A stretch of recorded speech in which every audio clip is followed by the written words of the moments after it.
اس کی بیوی کو کبھی آپ نے بغیر نقاب کے نہیں دیکھا ہوگا۔ فرانس ایک ایسا ملک ہے جہاں عورت کو نقاب پہننے پر جرمانہ دینا پڑتا ہے، مگر وہاں بہت ساری عورتیں جب گھر سے نکلتی ہیں تو نقاب میں نکلتی ہیں، حجاب میں نکلتی ہیں، وہ اپنا چہرہ نہیں دکھاتی، وہ اپنا بدن نہیں دکھاتی ہیں۔ میرے پیاری ماں بہنوں، آج آپ یہ نہیں کہہ سکتے کہ ہمارے ماحول میں پردہ نہیں ہے، ہمارے یہاں تو نقاب نہیں پہنا جاتا ہے، ہماری لڑکی نقاب پہن کر کے نکلے گی تو محلے والے بڑے تانے ماریں گے۔ میرے پیارے بھائیوں، سارا زمانہ ایک طرف اور اسلام ایک طرف۔ اللہ کے نبی فرماتے ہیں بدا الاسلام غریبا وسیعود کما بدا غریبا۔ اسلام جب شروع ہوا تھا تو اسلام اجنبی تھا، اسلام انجان تھا، اسلام کو لوگ جانتے نہیں تھے، اسلام پر عمل کرنے والوں کو لوگ عجیب نظر سے دیکھتے تھے۔ اللہ کے نبی فرماتے ہیں آگے چل کر کے ایک ایسا دور آ جائے گا کہ اسلام پھر سے اجنبی ہو جائے گا، اسلام پر چلنے والا اجنبی ہو جائے گا۔ آج آپ کے محلے میں، آپ کے اس علاقے میں کوئی لڑکی اگر حجاب میں نکلتی ہے، کوئی لڑکی اگر نقاب میں نکلتی ہے، سارے گاؤں کی نظر میں اور سارے علاقے کی نظر میں یہ بڑا عجیب و غریب ماجرا ہو جائے گا کہ پورے گاؤں میں تو کوئی لڑکی نقاب نہیں پہن رہی ہے، یہ نقاب میں کیوں جا رہی ہے؟ میری پیاری ماں بہنوں، اگر کوئی لڑکی یہ مصیبت جھیلنے کے لیے تیار ہو جائے کہ مجھے لوگوں کی پرواہ نہیں کرنا ہے، مجھے اللہ اور اس کے رسول کی پرواہ کرنا ہے، تو اللہ کے نبی فرماتے ہیں فَطُوبَى لِلْغُرَبَاءِ۔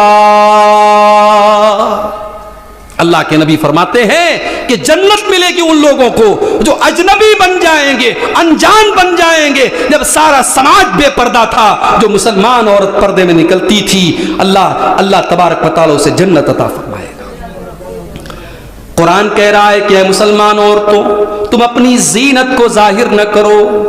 میری ماں بہنوں، آپ کا چہرہ آپ کی زینت ہے، آپ کے ہونٹوں کی لپسٹک آپ کی زینت ہے، آپ کے ناکوں کی نتھیا آپ کی زینت ہے، آپ کے کانوں کا جھمکا آپ کی زینت ہے، آپ کے گلے کا ہار آپ کی زینت ہے، آپ کا پورا بدن آپ کی زینت ہے، اور آپ کو یہ زینت غیر مردوں کے سامنے ظاہر نہیں کرنا ہے۔